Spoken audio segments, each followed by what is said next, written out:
오신 여러분들을 진심으로 환영하고 축복합니다. 예배에 들어가기 앞서 두 가지의 하나님께 우리의 마음을 올려 기도드립시다. 두 가지의 기도 제목을 가지고 기도를 드릴 텐데요. 첫 번째로는 이번 한 주를 살아오는 동안 우리의 모습이 하나님을 순종하며 살아왔는지 돌아보며 기도하겠습니다. 기도하겠습니다.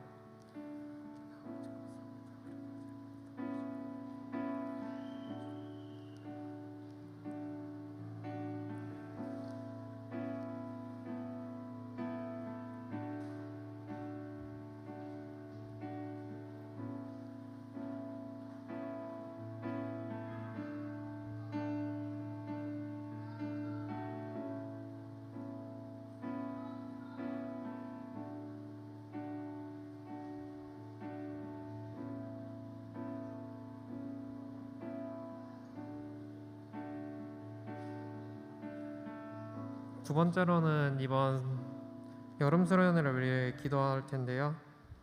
코로나라는 어려운 상황 속에 세움청년부가 처음 준비한 대로 수련회가 진행되지는 않았지만 어떠한 모습으로 드려지든 우리가 처음 수련회를 준비하기 시작했을 때 그 마음을 잃지 않고 이번 수련회를 통해서 주님과 더 가까이 다가가는 그런 수련회가 될 수 있도록 기도하겠습니다. 기도하겠습니다.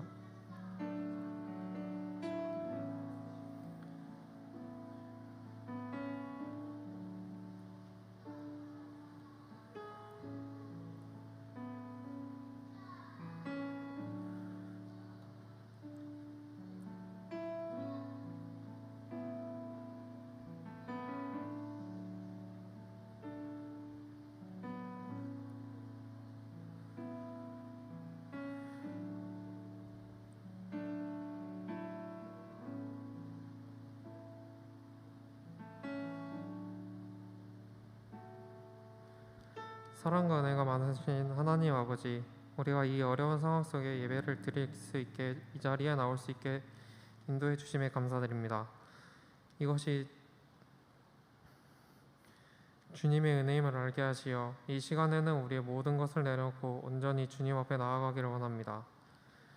주님, 저희가 이번 한 주를 살아온 동안 입으로는 주님의 제자로 살아간다고 하지만 저희의 행동은 그렇지 못할 때가 있었습니다. 이러한 우리의 모습을 지켜보시고 사랑으로 보듬어 주시고 그 잘못을 알게 하시는 주님을 바라보는 세움청년부가 되게 하여 주소서. 또한 세움청년부가 이번 다가오는 여름 수련회를 준비하고 있습니다. 준비하는 모든 과정 가운데 지혜를 더하여 주시옵시고 코로나라는 상황 때문에 계속되는 어려움이 있지만 이 모든 것이 주님이 저희를 올바른 방향으로 이끄시는 것임을 믿습니다. 변함없이 우리를 사랑해 주시는 주님, 오늘 드려지는 예배를 통해서 우리가 얼마나 나약한지 다시 한번 알게 해주시고 그 나약함을 통해 더 많은 것을 배우고 하나님께 더 나아갈 수 있는 그러한 예배가 될 수 있게 해주세요. 이 모든 말씀 감사드리며 예수님의 이름으로 기도드리겠습니다. 아멘. 사도신경으로 저희의 신앙을 고백하겠습니다. 전능하사 천지를 만드신 하나님 아버지를 내가 믿사오며 그 외아들 우리 주 예수 그리스도를 믿사오니 이는 성령으로 잉태하사 동정녀 마리아에게 나시고 본디오 빌라도에게 고난을 받으사 십자가 장사한 지 사흘 만에 죽은 자 가운데서 다시 살아나시며 하늘에 오르사 전능하신 하나님 우편에 앉아 계시다가 저리로서 산자와 죽은 자를 심판하러 오시리라. 성령을 믿사오며 거룩한 공예와 성도가 서로 교통하는 것과 죄를 사하여 주시는 것과 몸이 다시 사는 것과 영원히 사는 것을 믿사옵나이다. 아멘.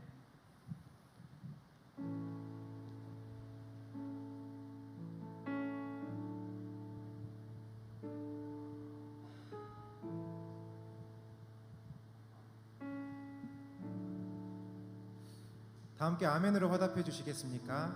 할렐루야. 아멘. 오늘도 변함없이 은혜의 자리로 초청하시는 그 주님 앞에 찬양 드리며 나아가기 원합니다. 우리의 근심을 내려놓고 다 같이 일어나셔서 주님 앞에 나아갑시다.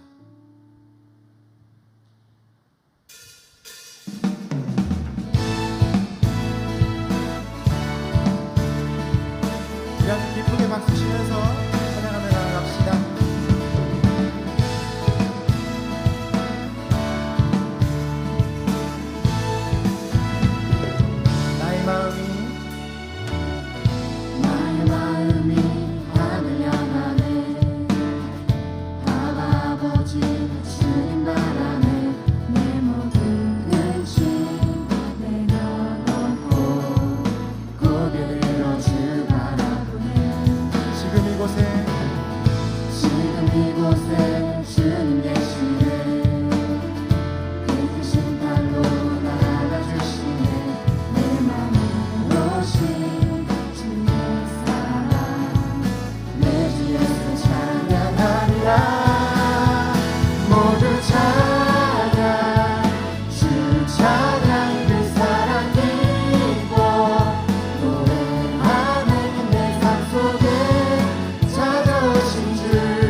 나의 마음이 하늘 향하네. 아버지 주님 안에 내 모든 근심 내려놓고 고개를 들어 주 바라보네. 지금 이곳에 주님 계시네. 아멘. 그 크신 발로 안아주시네. 내 맘에 오신 주의 사랑 내 주 예수 찬양하리라. 모두 찬양 주 찬양 그 사랑 기뻐 노래하네. 내 삶 속에 찾아오신 주 놀라운 사랑 크신 주 다 함께 소리 높여 찬양 주 찬양 그 사랑 기뻐 주는 주네 나를 위해 이 땅에 오신 내 맘에 오신 주 모두 찬양. 모두 찬양 주 찬양 그 사랑 기뻐 노래하네. 내 맘 속에 찾아오신 주 놀라운 사랑 크신 주 다 함께 소리 높여 찬양 주 찬양 그 사랑 기뻐 주는 주는 나를 위해 이 땅에 오신 내 맘에 오신 우리 한번 목소리로 고백합시다. 모두 찬양. 모두 찬양 주 찬양 그 사랑 기뻐 노래하네.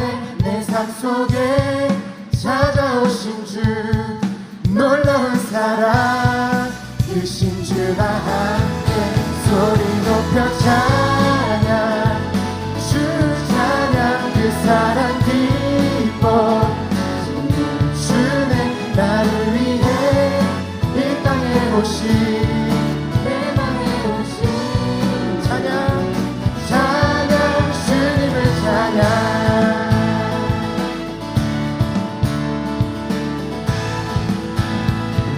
우리 예배 가운데 함께 하신 주님께 감사의 박수 올려드립시다. 아멘.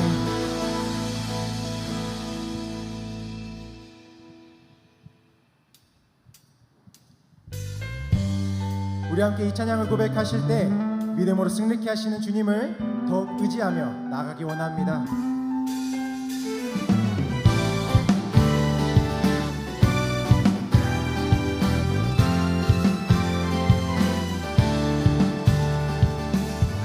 주의 약속하신 주의 약속하신 말씀 위에서 영원토록 주를 찬송하리라. 소리 높여 주께 영광 돌리며 약속 믿고 굳게 서리라. 주의 약속하신 말씀 세상 염려 세상 염려 내게 엄습할 때에 말씀으로 힘써 싸워 이기며 약속 믿고 굳게 서리라. 성령의 검을 들고 성령의 검을 들고 구원의 두루를 쓰고 믿음의 방패와 진리의 피로 말씀 위에 굳게 서리라. 성령의 검을 들고 구원의 두루를 쓰고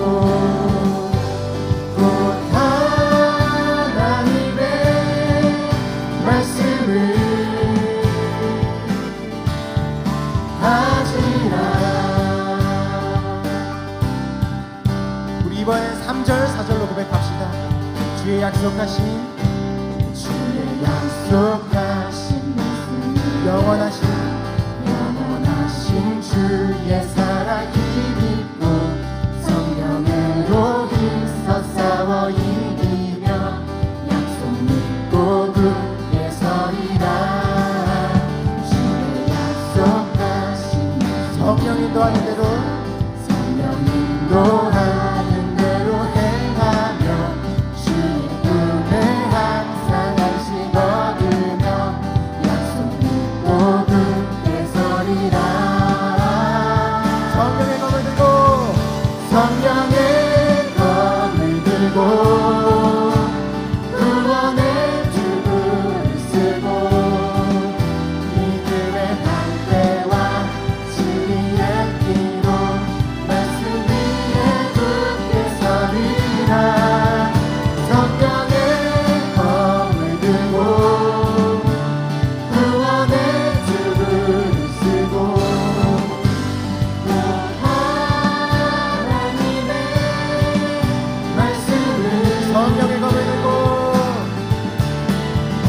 성령의 검을 들고 구원의 투구를 쓰고 믿음의 방패와 진리의 피로 말씀 위에 굳게 서리라.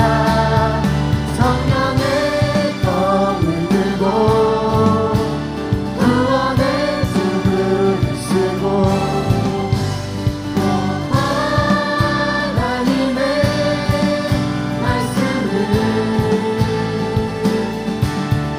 가지라. 아멘.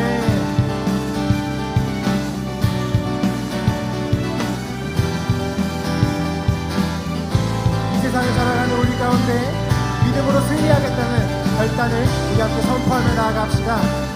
굳게 서리 굳게 서리 굳게 서리 굳게 서리 그 말씀 위에 굳게 서리라.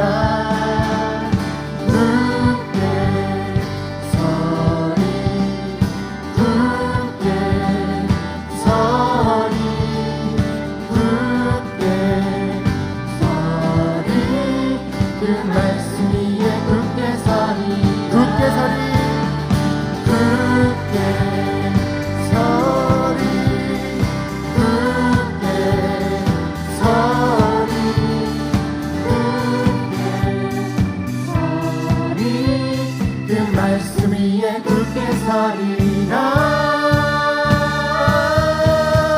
성령의 검을 들고 구원의 투구를 쓰고 믿음의 방패와 진리의 피로 말씀 위에 굳게 서리라.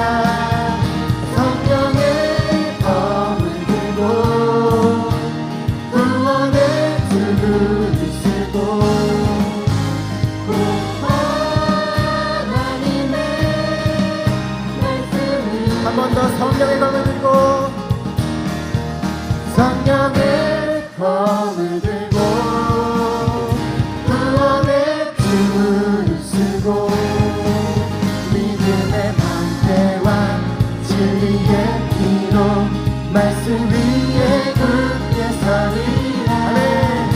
성령의 검을 들고 구원의 투구를 쓰고 곧 하나님의 말씀을 가지라.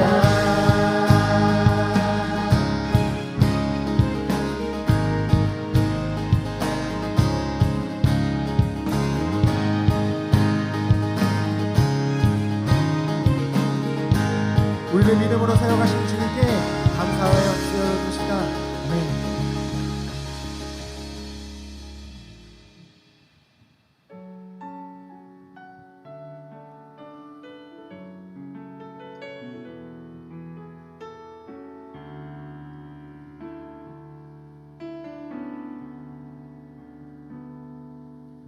소망 없는 내 삶에 새 생명 허락하신 날 향한 주님의 은혜 놀라운 주님의 사랑 삶의 문제 삶의 문제인 경우 눈물만 들일 때도 날 안아주시는 주님 한없는 주님의 사랑 나 찬양하네 나의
우리 더욱더 전심으로 나아갑시다. 소망 없는 내 삶, 새 생명을 아까시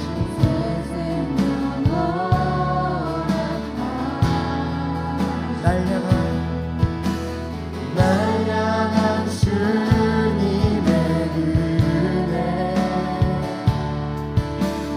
놀라운 주님의 사랑, 삶의 문제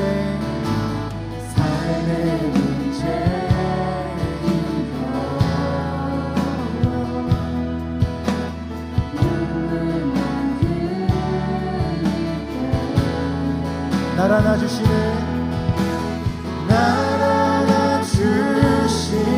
주님, 원없는 주님의 사랑. 우리 함께 찬양합시다. 나의 믿음 주께 드려, 나의 삶이 주를 향해 내 유일한 사랑 되신 주께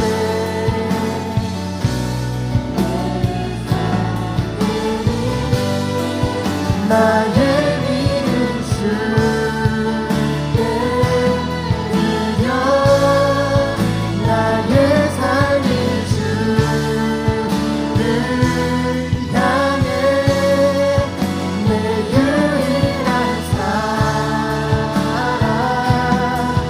되신 주께. 우리 더욱더 전심으로 하나님 앞에 나아갑시다. 나의 믿음 주께 드려, 나의 삶이 주를 향해 내 유일한 사랑 되신 주께 내 삶 드리리. 나의 믿음 주께 드려, 나의 삶이 주를 향해 내 유일한 사랑 되신 주께. 우리 한번 목소리로만 고백합시다.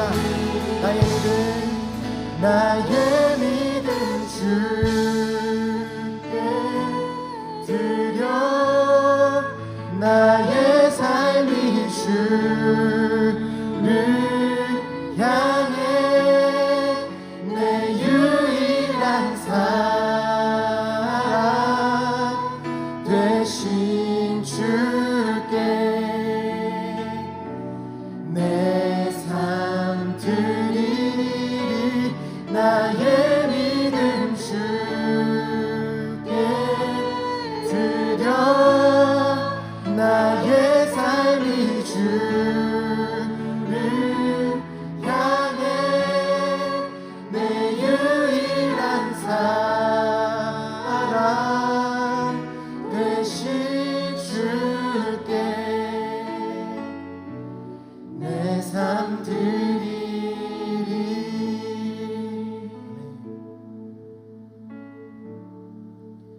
하나님은 영이시니 예배하는 자가 영과 진리로 예배할지니라. 사랑하는 형제자매 여러분, 하나님께서 원하시는 예배는 상한 마음과 동요하는 심령이라고 하였습니다. 다 함께 자리에 앉아서 기도하실 때 한 주간의 잘못들을 고백하며 오늘 이 예배를 통해 받을 회복과 또한 선포되는 말씀을 위해 함께 기도하며 나아갑시다.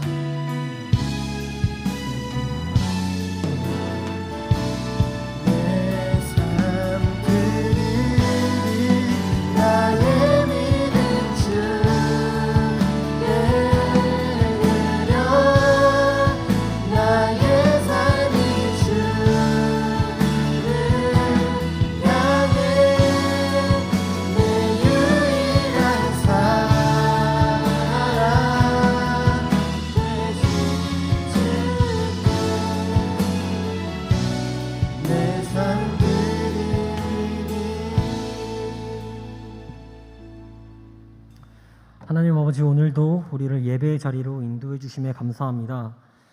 하나님, 삶을 살아가는 청년들이 이 땅에 빛과 소금으로 살아가려 할 때에 부딪히는 고민들과 어려운 상황들을 직면하게 됩니다. 작은 장애물에도 쉬이 넘어지며 마음이 약해지는 본인의 모습들을 볼 때에 자신을 깎아내리려 하는 사단의 힘에 굴복하지 아니하고 저의 연약함을 주님 앞에 고백하며 주님께서 약한 우리를 구원해 주셨고 능히 이 땅에 빛과 소금으로서의 역할로서 사용하실 것이라는 진리를 기억하며 이 세상을 살아가기 원합니다.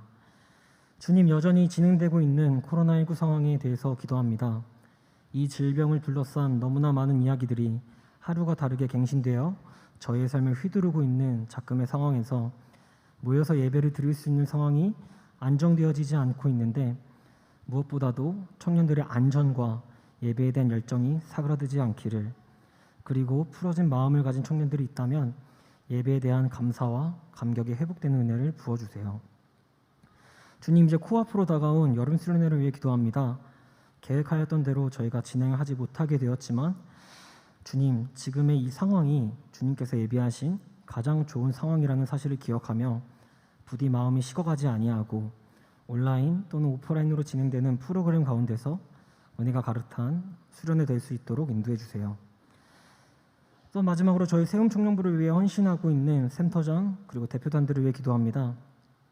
남들이 알지 못하고 또한 보이지 않는 곳에서 자신의 시간과 물질을 값없이 헌신하며 세움 청년부를 위해 일하는 이들에게 위로와 은혜를 부어주시고 남은 한 해 은혜로서 맞은 사역을 잘 섬길 수 있도록 은혜 부어주세요. 목사님께서 전해주시는 말씀을 통해 다가오는 한 주를 기쁨으로 살아나게 되기를 간절히 바라오며 우리 주 예수 그리스도의 이름으로 기도드렸습니다. 아멘.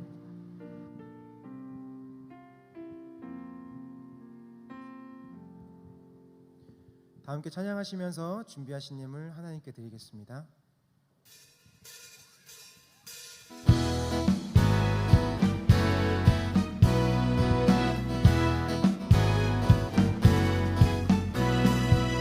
주님 날마다 내게 기쁨 주시니 세상 어떤 시련에도 요동치 아니하니 나는 하늘 계신 주를 단위원할 때 그 주님 따라 살며 살겠네. 세상이 말하고 모두들 말하는 모든 가치 속에서 그보다 더 우리가 바라봐야 할 영원한 생명 우리 안에 있네. 주가 주신 세상 그들이 주를 바라보지 않고 믿음 없이 고통받는 삶 택하더라도 주가 이루신 세계 우리는 복음의 씨앗 전하는 새처럼 무너진 마음에 껏 피우겠네. 예수 이름으로 주가 주신 세상 그들이 주를 바라보지 않고 믿음 없이 고통받는 삶 택하더라도 주가 이루신 세계 우리는 복음의 씨앗 전하는 새처럼 무너진 마음에 또 피우겠네. 예수 이름으로 우리 기도하네.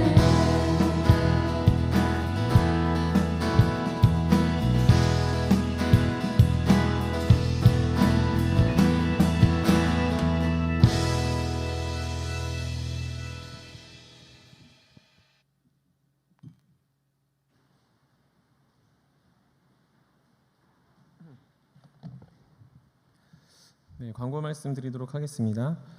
이번 주에 우리 청년부 수련회가 진행됩니다.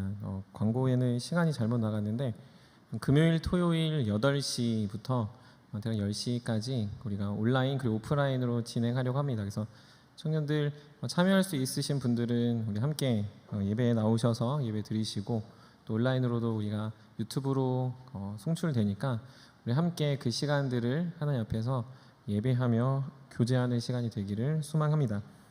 그리고 꽤 긴 기간을 TF팀과 팀장들이 준비로 계속 이어가고 있습니다. 그래서 오늘 마지막으로 회의를 하는 시간이 있는데요. 우리 팀장들과 TF팀 팀원들은 꼭 오늘 9시 회의에 참석해 주시고, 또 수요일 날 9시, 10시에 기도하는 이 기도 시간도 이번 주 마지막으로 더 뜨겁게 기도할 수 있는 시간이 되기를 바랍니다. 우리 지난주에도 광고 드렸던 것처럼 샘터 개편을 우리가 하반기 시작하면서 하려고 합니다. 대흐름은 우리 우선은 새가족 팀 개편이 가장 급선무일 것 같다라고 생각을 하고 있고요. 그리고 그 외에 샘터장들이 조금 이동하는 경우들이 생겨서 우리 샘터 몇몇 샘터와 또 새가족 팀을 개편하려고 합니다. 우리가 하반기에도 만나서 교육할지는 잘 모르겠지만, 혹시 샘터장이 아니지만 샘터 교육을 받고 싶은 청년들, 혹은 내가 하반기 때는 샘터장으로 좀 섬겨보고 싶다라고 하는 청년들이 있으면 샘터장들이나 혹은 저에게 신청해 주시면 좋을 것 같고요. 우리 8월 말까지 신청 받도록 하겠습니다. 그래서 샘터를 위해서, 또 그 각 마을을 위해서, 우리 샘터장들을 위해서 기도해 주셨으면 좋겠습니다. 이상 광고를 마치도록 하겠고요. 제가 기도하고 우리 같이 말씀 나누는 시간 갖도록 하겠습니다. 사랑해 주님 감사합니다. 우리 사랑하는 세움의 청년들, 하나님의 은혜로 다시 모였습니다. 많은 수가, 또 많은 이들이 모이진 못했지만 또 우리 모두의 마음이 모이는 그날까지, 또 이미 주 안에서 모여있는 우리의 마음이 늘 주님을 떠나지 않고 주님만을 사랑하는 이들 되게 하여 주시옵소서. 오늘 부어지는 하나님의 은혜를 기대하며 빈손으로 빈 마음으로 온 것이 아니라 정성과 뜻을 다하여 주께 드리는 이 귀한 물질이 하나님의 나라와 복음을 위해 사용되게 하여 주시고, 우리의 인생도 주께 드려 주님이 우리의 인생을 어찌 사용할지 기대하며 살아가는 주님의 제자 같은 이들 되게 하여 주시옵소서. 주님, 세상의 물질이 우리를 날마다 종으로 삼고 물질이 우리를 이끌어가는 이 시대 속에서 물질을 다스릴 수 있는 지혜를 허락하여 주시옵소서. 내 옆을 보며 또 나의 없음을 보며 내 안에 소유되지 않음을 바라보며 계속 신음하고 아파하는 자들이 아니라 내가 주님께 속해 있는 자임을 기억하며 늘 주님으로 인하여 만족하고 참된 평안을 누리는 우리 모두 되게 하여 주시옵소서.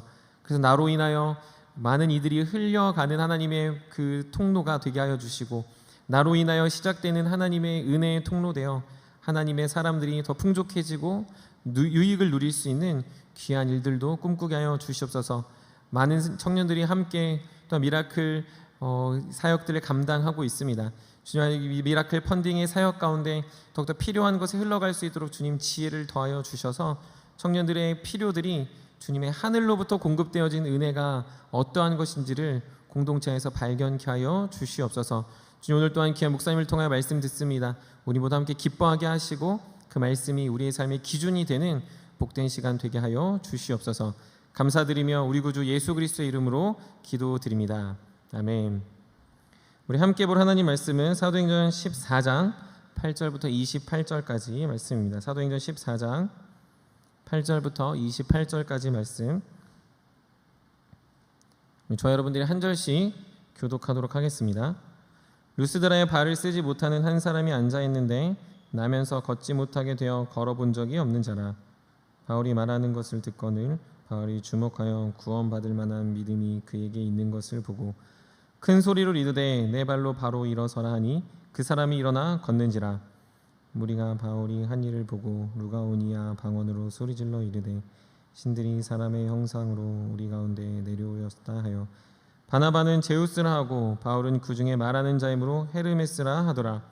시외 제우스 신당의 제사장이 소와 화환들을 가지고 대문 앞에 와서 무리와 함께 제사하고자 하니 두 사도 바나바와 바울이 듣고 옷을 찢고 무리 가운데 뛰어 들어가서 소리질러 이르되 여러분이여 어찌하여 이러한 일을 하느냐. 우리도 여러분과 같은 성정을 가진 사람이라. 여러분에게 복음을 전하는 것은 이런 헛된 일을 버리고 천지와 바다와 그 가운데 만물을 지으시고 살아계신 하나님께로 돌아오게 함이라. 하나님이 지나간 세대에는 모든 민족으로 자기들의 길들을 가게 방임하셨으나 그러나 자기를 증언하지 아니하신 것이 아니니 곧 여러분에게 하늘로부터 비를 내리시며 결실기를 주시는 선한 일을 하사 음식과 기쁨으로 여러분의 마음에 만족하게 하셨느니라 하고 이렇게 말하여 겨우 무리를 말려 자기들에게 제사를 못하게 하니라. 유대인들이 안디옥과 이고니온에 와서 무리를 충동하니 그들이 돌로 바울을 쳐서 죽은 줄로 알고 시외로 끌어내치니라. 제자들이 둘러섰을 때 바울이 일어나 그 성에 들어갔다가 이튿날 바나바와 함께 더베로 가서 복음을 그 성에서 전하여 많은 사람을 제자로 삼고 루스드라와 이고니온과 안디옥으로 돌아가서 제자들의 마음을 굳게 하여 이 믿음에 머물러 있으라 권하고 또 우리가 하나님의 나라에 들어가려면 많은 환난을 겪어야 할 것이라 하고 각 교회에서 장로들을 택하여 금식 기도하며 그들이 믿는 주께 그들을 위탁하고 비시디아 가운데로 지나가서 밤빌리아에 이르러 말씀을 버가에서 전하고 아탈리아로 내려가서 거기서 배 타고 안디옥에 이르니 이곳은 두 사도가 이룬 그 일을 위하여 전에 하나님의 은혜 부탁하던 곳이라. 그들이 이르러 교회를 모아 하나님이 함께 행하신 모든 일과 이방인들에게 믿음의 문을 우리 함께 읽겠습니다. 제자들과 함께 오래 있으니라. 아멘.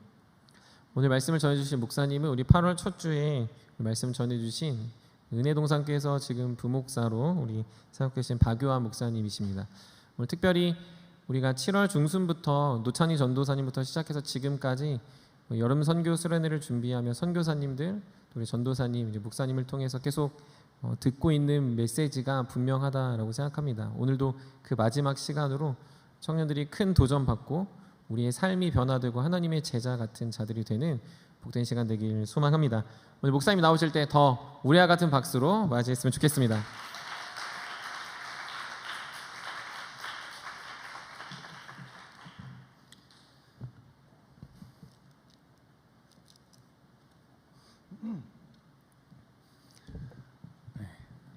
정재영님의 삶의 끝에서 비로소 깨닫게 되는 것들이라는 책이 있습니다. 그 책에서 저의 눈길을 한 번에 사로잡았던 구절이 있는데요. 죽음을 앞두면 모든 걱정과 근심은 도토리가 된다. 이런 구절이 있어요. 도토리 하면 많은 분들이 다양한 이미지들을 떠올리실 텐데 저랑 비슷한 세대 분들은 이제 싸이월드가 생각이 나실 거고 여러 이미지들이 생각날 거예요. 그런데 죽음을 앞두게 되면 내가 정말 중요하게 생각했던 것들, 나를 잠 못 이루게 하거나 정말 나를 고통스럽게 했던 그 많은 문제들이 정말 아무것도 아닌 것이 되어버린다라는 이야기이죠. 제가 목사가 되면서 1년에 최소한 10번 정도는 장례식에 참여하게 됩니다. 어젯밤에 이렇게 좀 세알해 보니까 올해만 해도 8번 정도의 장례식에 참여를 하게 됐는데 장례 예배에 이렇게 갈 때마다 죽음 앞에 서면 우리의 걱정과 근심과 고민, 정말 아둥바둥 살아왔던 그 모든 것들이 정말 아무것도 아닌 정말 작은 것이 되어버리는 것을 많이 느끼곤 하죠. 또 그 책에 보면 이런 구절이 있어요. 일을 미루는 건 시간이 부족해서가 아니라 시간이 무한하다고 생각해서다. 오늘 그 일을 못하면 내일이나 내년에 하면 된다고 막연히 생각한다. 인생은 방학처럼 짧다. 숙제를 다 못하고 삶을 끝내는 일이 흔하다. 미루기만 하다가 막상 죽을 때가 된다면 눈물이 쏟아질 것이다. 여러분 공감하시나요? 죽음 가까이 가면 정말 진짜 중요했던 것이 무엇인지가 드러나게 되어 있습니다. 내가 왜 그렇게 아무것도 아닌 일 때문에 전전긍긍하고 잠 못 자 했지? 정말 내 인생에 정말 중요한 것은 이건데 라고 하는 직면이 우리 앞에 다가오게 되는 것이죠. 오늘 본문에서 바울은요 죽음의 위기를 넘기게 됩니다. 루스드라라고 하는 곳에서 돌에 맞아 거의 죽게 돼요. 바울의 대적자들이 바울을 죽이려고 쫓아다니다가 이 루스드라라는 곳에서 바울을 돌로 쳐서 거의 죽어갑니다. 죽은 것 같아 보여서 그냥 내다 버렸어요. 그러니까 사실은 거의 죽을 때까지 돌로 쳐서 사실상 죽은 거죠. 그런데 기적적으로 바울이 다시 살아나서 제자들에게 돌아갑니다. 오늘 보면 22절 보시면요, 갈라디아 지역의 여러 제자들을 바울이 다시 찾아가서 그들을 위로하고 격려했다라는 구절이 나옵니다. 여러분 온몸이 막 피투성이가 되고 막 거의 죽을 것처럼 돌을 맞았는데 기적적으로 살아나서 여러분 앞에 딱 다가왔다고 생각해 보세요. 바울의 모습을 보는 것 자체가 위로가 되겠죠, 그렇죠? 그런데 그런 죽음의 위기를 겪고 나서 바울이 던진 메시지가 무엇인가? 이게 오늘의 말씀의 주제라고 할 수 있겠는데, 많은 환난 가운데서도 믿음에 머물러 있으라라고 이야기합니다. 죽음을 가까이, 장례식만 가도 진짜 중요한 게 뭔지를 다시 한번 생각하게 되는데, 내가 직접 죽음의 위기를 넘겨보면, 내가 정말 죽음의 문턱을 넘었다가 다시 돌아와 보면 진짜 내 인생에서 가장 중요한 게 무엇일지가 명확하게 드러날 텐데, 바울은 지금 뭐라고 말하고 있어요? 믿음에 머물러 있어라. 표현이 참 재밌어요. 믿음에 머문다는 건, 믿음이 약간 이렇게 이동하는 것 같은 느낌이 들지 않아요? 지금 약간 저만 신난 것 같은데 여러분, 성경을 읽다가 되게 재밌는 표현들이 많이 등장하는데, 믿음이 없다, 믿음이 있다, 이런 말은 종종 들어봤는데, 믿음에 머물라라는 말은 참 색다르게 다가왔던 것이죠. 그런데 예수님께서도 비슷한 표현을 하신 적이 있었습니다. 예수님이 제자들로 하여금 같이 배를 타고 저쪽으로 건너가자 하셨는데, 그만 고된 사역 때문에 예수님은 잠에 빠졌어요. 그때 엄청난 풍랑이 다가왔습니다. 그때요, 제자들이 막 자기들 나름대로 열심히 하다가 도저히 안 돼가지고 예수님을 깨웠어요. 선생님, 우리가 죽게 된 것을 지금 돌보지 않으십니까? 막 얘기하는데 예수님이 벌떡 일어나시더니 풍랑을 꾸짖자 그 풍랑이 잠잠게 되는 일이 있었습니다. 마가복음에서는요, 예수님께서 이렇게 말씀하셨다고 기록이 되어 있어요. 너희가 어찌 믿음이 없느냐. 이 사건은 마태, 마가, 누가복음, 속칭 공간복음이라고 하는 세 복음서 모두에 등장하는데, 누가복음에서 누가는 굉장히 색다르게 이 부분을 기록하고 있습니다. 누가는요, 너희 믿음이 없느냐가 아니라 너의 믿음이 어디 있느냐라고 기록하고 있어요. 여러분, 우리 안에 우리의 감정이나 행동이 그냥 아무 상황 없이, 아무 상관없이 무작위로 등장하는 것이 아니라, 우리 안에 나만의 신념이 작용하고 그 신념이 우리의 감정을 불러오고 우리의 태도와 행동을 결정할 때가 참 많이 있습니다.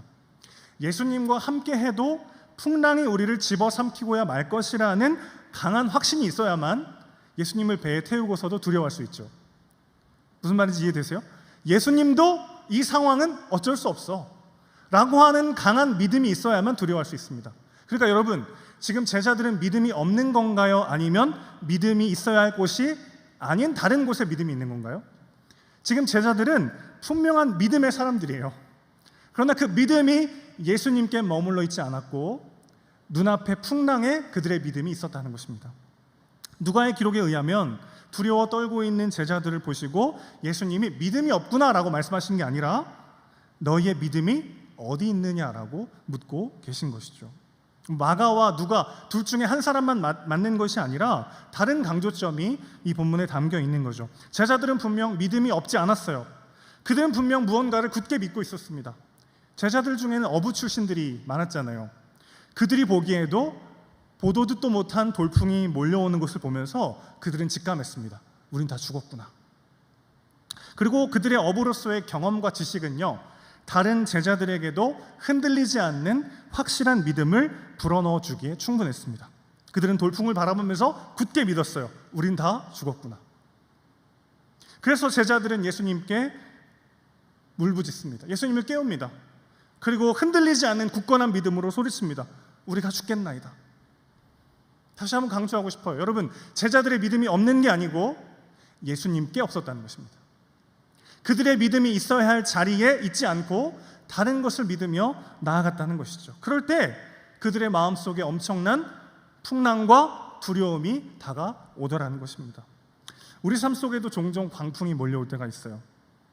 친구들과 우연히 주식을 샀는데 그 친구들 주식은 막 올라가는데 내 것만 곤두박질 칠 때 우리 마음속에 광풍이 몰아칩니다. 그때 우리 안에는 이런 믿음으로 충만해요. 다른 사람들만큼 더 가지지 못하면 나는 불행해. 그러면 지금보다 내가 가진 것들을 더 불리지 않으면 내 인생을 지킬 수 없어 라고 하는 확실한 믿음이 우리 안에 자리 잡고 있을 때 엄청난 풍랑이 우리 앞을 가로막게 되는 것이죠. 그때 예수님 말씀하시는 거예요. 너의 믿음은 어디에 있느냐. 진학과 취업 그리고 승진의 기로에서 내가 원하는 결과를 내지 못할 때에도 우리 마음속에 광풍이 몰아칩니다. 그때에도 우리 안에는 믿음이 부족하지 않아요. 오히려 이런 믿음으로 충만합니다. 지금의 성공과 실패가 내 인생 전체의 성공과 실패를 결정할 것이다. 이런 굳센 믿음이 있을 때 우리 안에 엄청난 두려움과 풍랑이 몰려오게 되는 거죠. 그때 주님 말씀하십니다. 너의 믿음이 어디 있느냐? 나에게 머물러 있느냐? 지금 눈앞에 바로 그 문제 안에 있느냐? 묻고 계신 것이죠. 제자들은 풍랑을 바라봤고 헛된 믿음으로 가득했지만 우리 주님은 풍랑을 잠잠케 하시면서 풍랑이 아니라 주님을 보라고 말씀하십니다. 자, 이런 관점에서 오늘의 본문 바울의 이야기를 다시 한번 살펴볼까요? 바울이 죽음의 위기를 겪고 나서 정말 인생에 있어서 가장 중요하고 가장 핵심이라고 할 수 있는 그의 삶의 메시지, 그게 무엇이었습니까? 너희가 이 믿음에 머물라. 그 믿음에 머물라라는 것은 어떤 뜻인가요? 세상 사람들이 붙잡고 있는 신념 말고요, 그들이 믿고 있는 바로 그 믿음 말고 하나님을 향한 믿음을 잃지 말라는 권면인 것이죠. 고난과 어려움이 닥쳐와도 하나님을 향한 믿음을 잃지 말라는 권면이었다는 것입니다.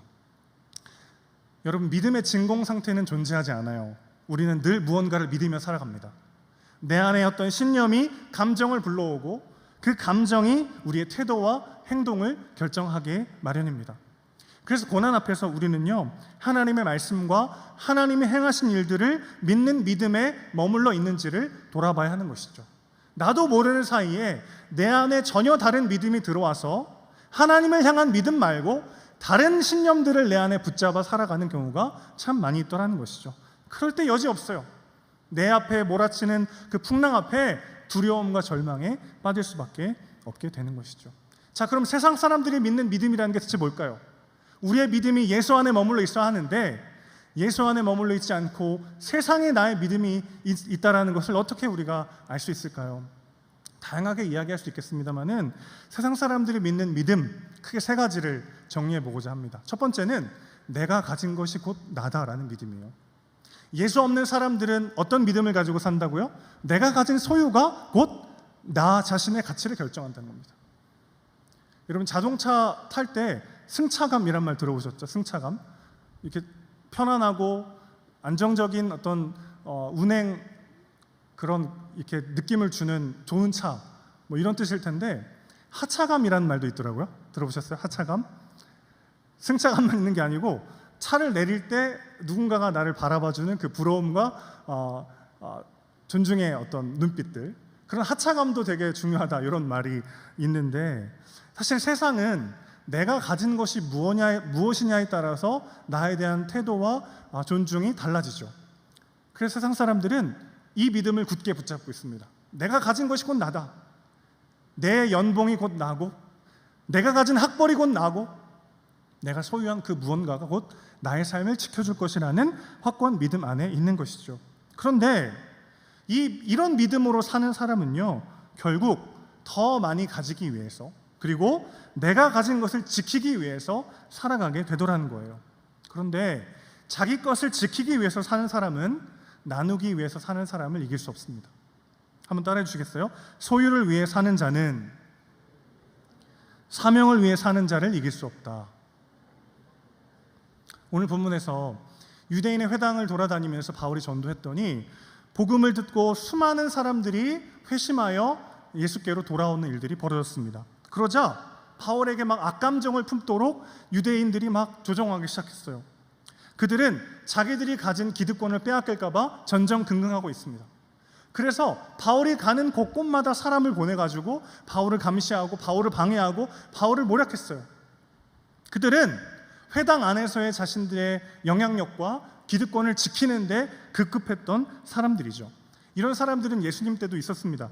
자신들의 기득권을 지키기에 급급했던 종교 지도자들은요, 사실 누구보다 말씀에 가까웠던 사람이지만 말씀이 육신이 되어 그들 앞에 오셨을 때 그 말씀이신 예수님을 제대로 누리지 못했어요. 사울 왕을 한번 생각해 볼까요? 사울 왕이 자신의 왕권을 사용하여 평생 동안 한 게 무엇입니까? 다윗 쫓아다닌 거죠.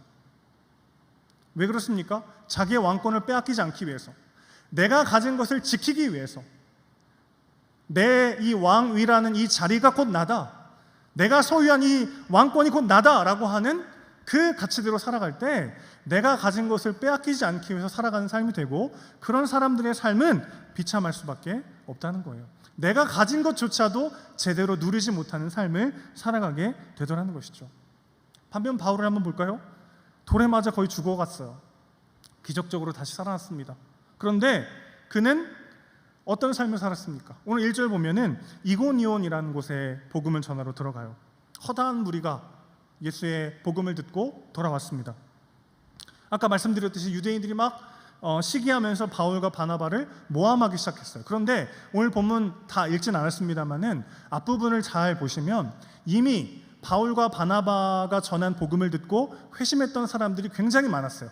허다한 무리가 바울과 바나바의 편에 섰고 유대인들의 가르침을 따랐던 사람들이 있었다고 한다면 이미 정말 많은 사람들이 바울과 바나바를 지지하고 있었던 상황입니다. 그런데 바울과 바나바가 유대인들이 막 격동하고 그들을 핍박하려고 하자 6절 말씀 보시면요, 너무 쉽게 도망가 버려요. 아니, 지금 바울을 충분히 보호해주고 지지해줄 세력들이 생긴 거란 말이죠. 거의 절반 정도의 많은 사람들이 바울과 바나바가 전한 복음에 마음이 감동을 받고 회심해가지고 그들의 말씀을 들으려고 했던 사람들이 정말 많이 생겨난 거예요. 그런데 바울과 바나바는 너무나도 쉽게 도망해 버렸다라는 것입니다. 왜 그렇습니까? 6절 보실까요? 바울과 바나바가 왜 그렇게 도망했을까요? 그들이 알고 도망하여 루가오니아의 두 성 루스드라와 더베와 그 근방으로 가서 7절 보시면 거기서 뭐 했다고 합니까? 복음을 전하니라.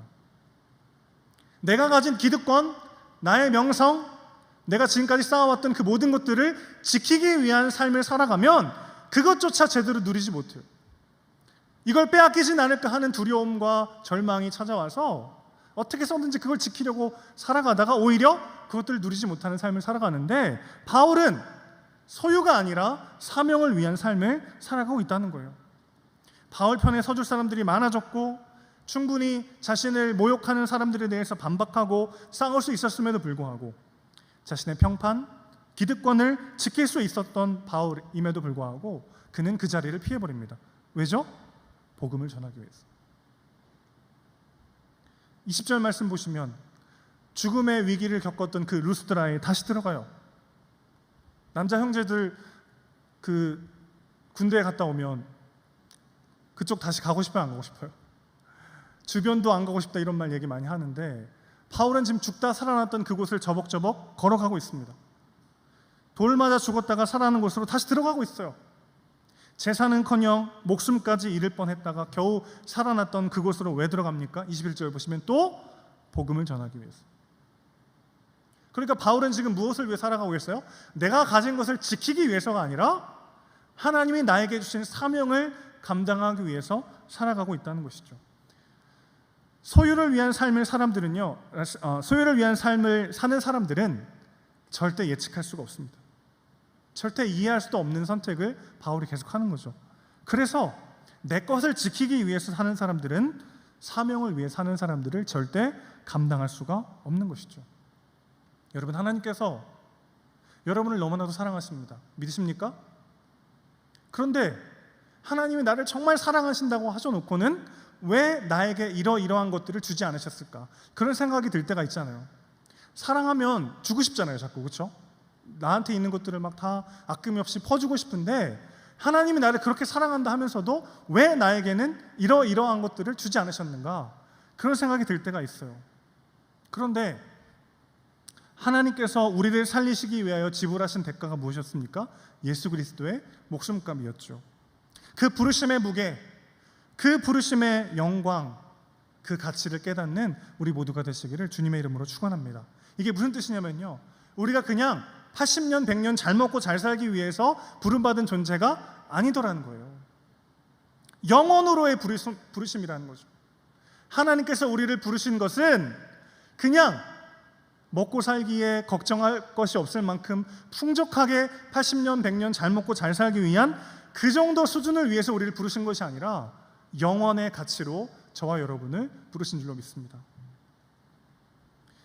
저희 집에는 칭찬 스티커 제도라는 게 있어요. 무슨 뭐냐면은 저희 아이들이 이제 10살, 7살인데 뭔가를 잘하면 저희가 스티커 하나씩을 붙여줍니다. 이렇게 포도나무 이렇게 동글동글 이렇게 동그라미를 여러 개 그려가지고 포도나무 이렇게 해가지고 아이들이 이제 뭔가를 잘할 때 스티커 하나씩을 붙여주는데 너무 빨리 붙여준다 싶으면 애들 몰래 동그라미 밑에 하나씩 더 이렇게 그리기도 하거든요.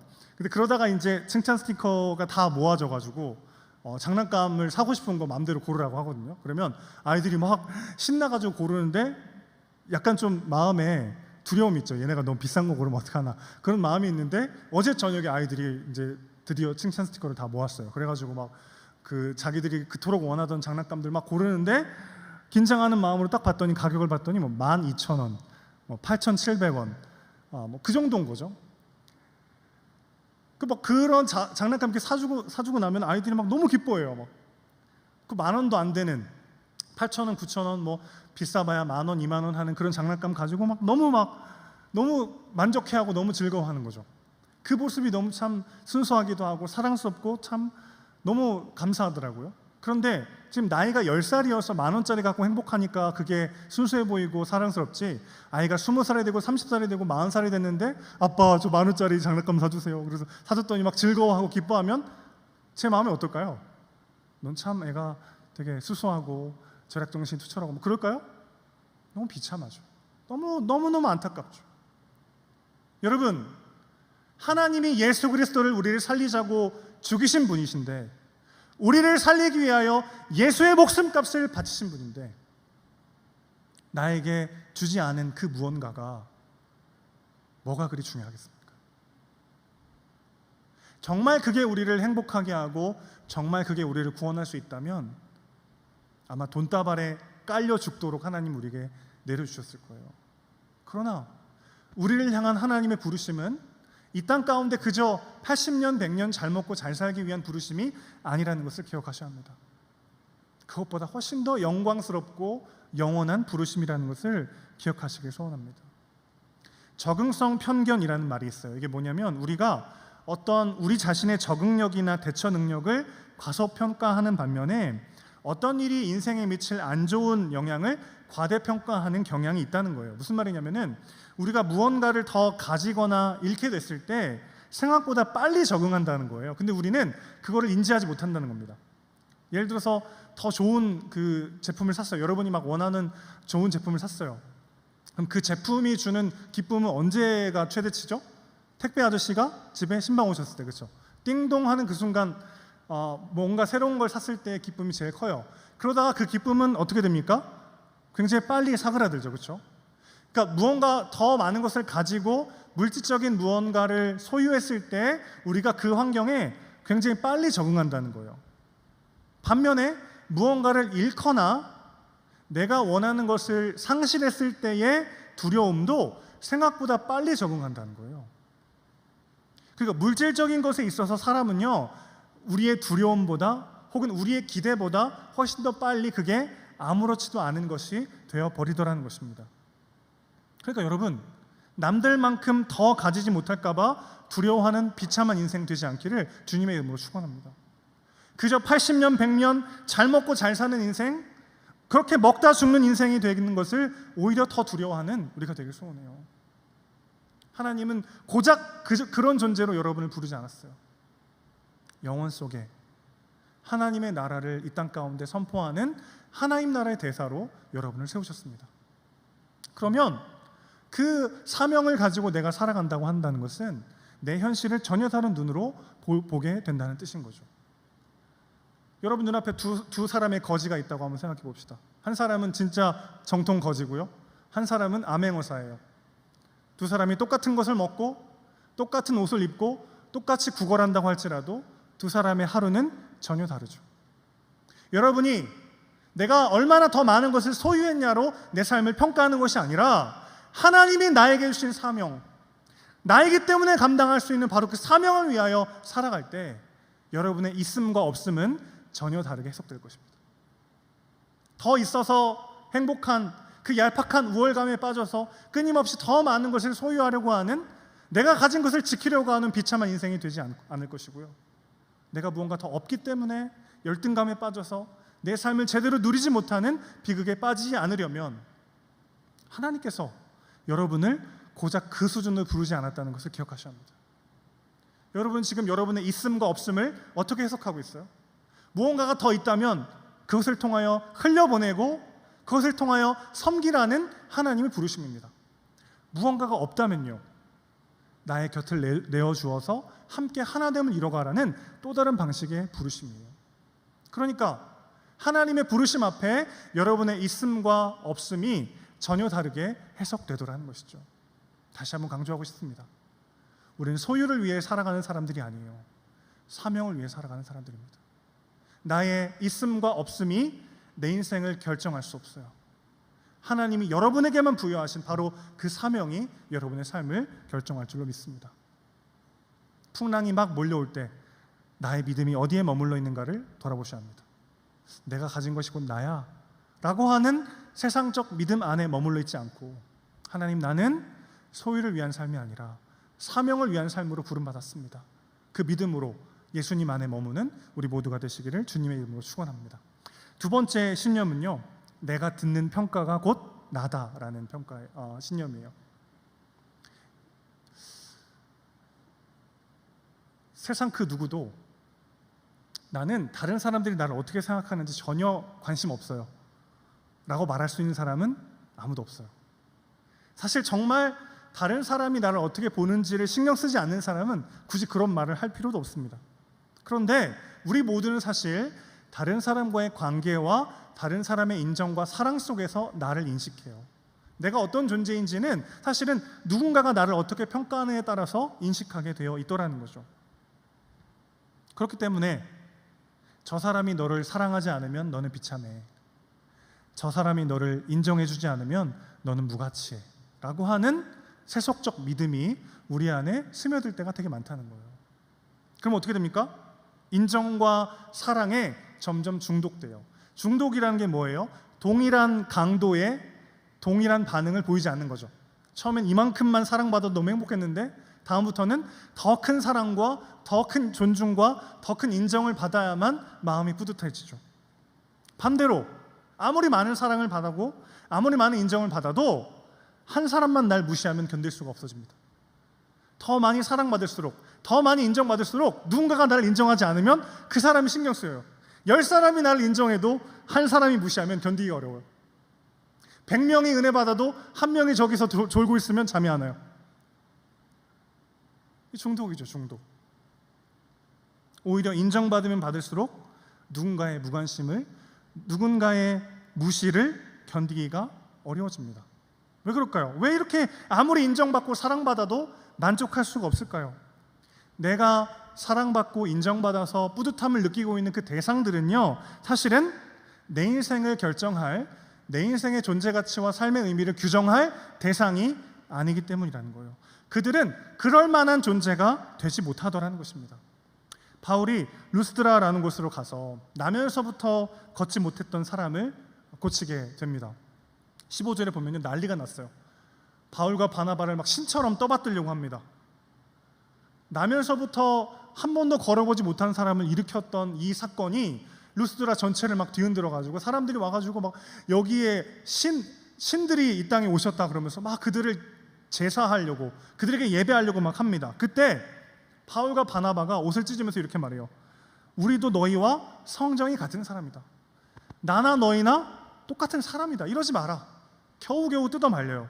그런데 신들처럼 받들다가 잠시 뒤에 그들에게 돌을 던지는 무리들의 모습을 봅니다.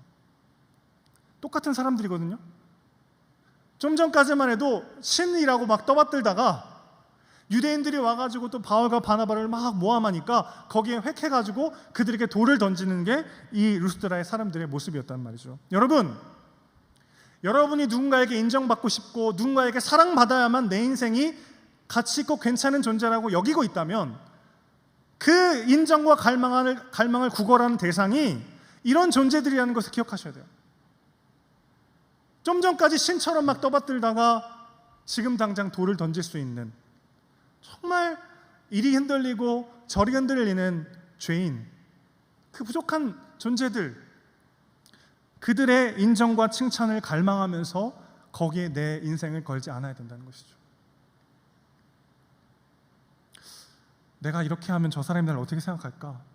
이런 마음이 들 때가 있잖아요. 여러분, 비밀 하나 알려드릴까요? 그 사람 지금 무슨 생각하고 있을까요? 여러분이 만약에 내가 이렇게 말하거나 행동하면 저 친구가 나를 어떻게 볼까? 그럼 그 친구는 무슨 생각하고 있을까요? 저 사람이 내가 이렇게 하면 저 사람 나를 어떻게 생각할까? 이런 생각하고 있고요. 그럼 그 사람은요? 제가 나를 어떻게 생각할까? 우리는 다 하나같이 자기중심적인 죄인이에요. 남한테 별로 관심이 없어요. 다 자기 생각하느라 바빠가지고 생각보다 다른 사람 생각할 겨를이 없어요. 그런데 우리는 그 사람이 나를 어떻게 생각할까? 이것 때문에 밤잠을 못 자고 흔들리고 주저할 때가 얼마나 많이 있습니까? 그러기에는 우리 모두가 성정이 같은 자기중심적인 죄인이라는 거예요. 그 사람의 인정을 받는 게 그렇게 중요하거나 가치 있거나 내 삶을 규정해줄 무언가가 될 수 없다는 거죠. 쉽게 이렇게 예를 들을 수 있겠어요. 여러분이 축구 선수예요. 예를 들어서. 근데 어느 날 우연히 파리에 갔는데 메시를 만난 거예요. 메시. 그래서 그 앞에서 막 축구를 했더니 메시가 진짜 잘한다. 내가 우리 구단에 말해줄 테니까 번호 좀 달라. 그런 예를 든 거예요. 예를. 그런 일이 벌어졌어요. 그래서 막 너무 기쁜 마음으로 숙소에 갔는데 숙소에 웬 꼬마가 공놀이 하고 있길래 그 친구랑 같이 공놀이 하는데 그 꼬마가 아저씨 축구 되게 못하네요. 그랬어요. 자, 그러면 여러분은 이 두 가지 평가 중에 어떤 것을 믿으시겠습니까? 메시가 여러분에게 축구 진짜 잘한다고 해가지고 번호 달라고 번호를 따갔어요. 그 다음에 이제 동네 꼬마가 와가지고 아저씨 축구하지 마요. 진짜 못하네. 그러면 그 동네 꼬마의 말이 여러분에게 어떤 의미가 되나요? 기억조차 나지 않을 스쳐 지나가는 바람소리죠. 바람소리. 메시가 나를 인정했는데 그 꼬마가 나를 인정하지 않는 것은 그 꼬마의 수준 낮은 현상인 거죠. 그런데 우리는 거꾸로 하고 있다는 거. 거꾸로. 하나님이 여러분을 예수 그리스도를 죽여서까지 하나님의 자녀요, 하나님 나라의 상속자로 인정하시고 부르시고 여러분의 존재를 확증하셨는데 한사코 거절하고 그 사람의 말 한마디를 마음에 품고 묵상하며 그것이 진짜 나인 것처럼 그 사람의 인정과 사랑과 존중을 갈망할 때가 얼마나 많이 있느냐는 거예요. 얼마나 허망할까요? 바울이 가는 곳마다 기적을 일으키고 수많은 사람들이 은혜 받고 회심하고, 그러다 바울이 자리를 뜨면요, 바울을 막 모욕하고 비난하는 사람들한테 속아가지고 바울을 또 비난하고. 만약에 바울이 사람의 인정과 사람의 칭찬을 갈구하면서 사역했다면 그는 선교여행을 3번이나 하지 못했을 거예요. 한 번 선교여행 끝나고 나서 완전 번아웃되고 말았을 거예요. 여러분, 그럴 때 있잖아요. 교회에서 수련하거나 선교를 가거나 교회 일을 열심히 하는데 열심히 하고 나서 지쳐 쓰러질 때가 있습니다. 체력적으로 힘들어서 그럴 수도 있어요, 물론. 그런데 더 많은 경우는 뭐예요? 내가 이렇게 열심히 했는데 돌아오는 게 고작 이거란 말이야? 내가 많은 걸 바라는 것도 아니고 그냥 수고했다 말 한마디 못해? 고맙다는 말 한마디 못해? 그럴 때 있잖아요. 돌려 말해볼까요? 그 수고했다는 말 한마디, 고맙다는 말 한마디가 뭐가 그렇게 중요하죠? 물론 중요해요. 저도 막 마음이 무너질 때가 있어요. 막 내가 열심히 했는데 아무도 나를 몰라주고 아무도 고마워하지 않고 그럼 마음이 무너져요. 그러나 정말 하나님께서 나를 어떻게 바라보고 계시는가, 하나님이 내 인생을 얼마나 인정하시고 존중하시며 사랑하시는가, 그것이 내 안에 확고히 남아있지 않으면 우리는 옆 사람의 말 한마디에 이리저리 흔들릴 수밖에 없는 비참한 존재가 되더라는 것입니다. 바울은 사람의 인정과 사랑 때문에 움직이지 않았어요. 하나님이 그를 사랑하셨다라는 것, 하나님이 그를 부르셨다라는 것, 그를 사도로 임명하셨고 인정하시며 부르셨다라는 바로 그것이 바울의 삶의 가장 중요한 동력이었다는 것입니다. 모두에게 사랑받으려고 할 때가 우리가 얼마나 많은지 모르겠어요. 굉장히 피곤합니다. 모두에게 사랑받으려고 하면요, 그게 우리의 영혼을 갉아먹게 될 거예요. 누가복음 6장 26절에 이런 말씀이 있어요. 모든 사람이 너희를 칭찬하면 화가 있도다. 그들의 조상들이 거짓 선지자들에게 이와 같이 하였느니라. 무슨 말이냐면 모든 사람들이 나를 칭찬하고 나를 사랑하면요, 내가 뭐가 됐다는 거예요? 거짓 선지자가 됐다는 거예요. 왜 그런지 아세요? 여러분, 모두에게 인정받고 모두에게 칭찬받으려면요, 이 사람한테는 이 말, 저 사람한테는 저 말, 저 사람한테는 저 말을 해야 돼요. 그럼 누가 제일 악한 사람이 됩니까? 내가 제일 거짓말쟁이요? 제일 악한 사람이 됩니다. 나를 잃어버려요. 예수님도 모두에게 사랑받지 못했습니다. 진리이신 그분도, 생명이신 그분도, 하나님이신 그분도, 그렇기 때문에 그분을 싫어하고 미워하고 원망했던 사람들이 있어요. 정답을 말하기 때문에 피하는 사람들이 있기 마련이에요. 그런데 내가 모두에게 사랑받고 칭찬받고 인정받는다는 건 어떤 뜻이에요? 내가 거짓말쟁이란 뜻이에요. 내가 가장 악한 사람이 되어가고 있다는 뜻이에요. 내가 나를 잃어버리고 있다는 뜻이에요. 모두에게 칭찬받고 모두에게 사랑받으려고 하면 그것이 나의 삶을 비참하게 만들 것입니다. 저도 인정에 대한 목마름이 정말 컸던 사람이에요. 저희 아버지가 지금은 굉장히 저랑 관계가 좋은데 어린 시절 생각해 보면 굉장히 이렇게 다혈질적이고 아들한테 어떻게 말을 걸어야 되는지 잘 모르시는 분이에요. 그래서 걱정되고 화내고 기뻐도 화내고 슬퍼도 화내고 섭섭해도 화내고 화나면 더 화내고. 지금은 이해가 돼요. 지금 제가 아버지가 돼서 저희 아버지가 저한테는 할아버지죠. 제 아버지의 아버지가 제 아버지 중학생 때 돌아가셨습니다. 그러니까 저희 아버지는 사춘기가 된 청년이 된 아들과 어떻게 말을 터야 되는지를 배워본 적이 없어요.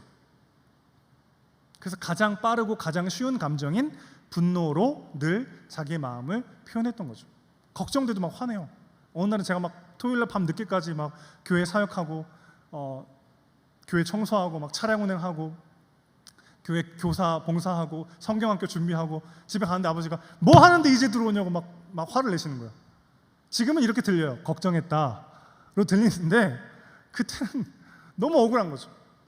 그래 놓으니까 제 안에 어떤 믿음이 생겼냐면요, 어떤 흔들리지 않는 굳건한 믿음이 생겼냐면 아무도 나를 몰라줘요. 아무도 날 사랑하지 않아. 아무도 나를 인정하지 않아. 그런 믿음이 확고하게 자라났어요. 그런데